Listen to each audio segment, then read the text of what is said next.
Efendimiz'den onun ziyareti gibi onun varisi olan evliyaları biz şimdi onlar hepsi gizlendiği için bulamıyoruz. Kalbimizden onları ziyaret edeceğiz. Ya Rabbi sabahleyin mağripten maşrika kadar ne kadar senin peygamberlerin gelip geçmiş ise, ne kadar evliyalar gelip geçtiyse hepsinin makamlarını selamlarım, ziyaret ederim. Bu okuduğum Fatiha-i Şerife veya İhlas-ı Şerifleri senin bildiğin onlarsa veya Yasin-i Şerifi veya Tebareke-i Şerifi hediye eylerim.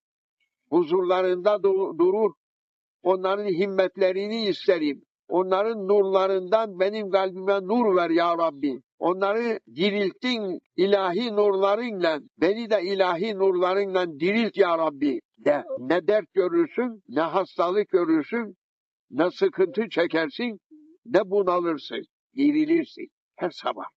Böyle selamla. Yatırken 3 İhlas oku, 3 Kul Huvallahu oku. Ya Rabbi, okuduğum 3 İhlas'ı mağripten maşrika, gün doğudan gün batıya, senin mülkünde yatan ne kadar evliyaların, peygamberlerin varsa cümlesine selam edip gönderirim. Onların nurlarıyla benim kalbimi nurlandır. Beni aydınlık kıl ya Rabbi. Bana onların himmetlerinden gönderip beni ihya eyle ya Rabbi desen, 40 gece böyle şey etsen, peygamberlerin meclisine seni çağırırlar. Evliyalar meclisine rüyanda olsun girersin. İyi kul olursun. Onların zikrine rahmet eder.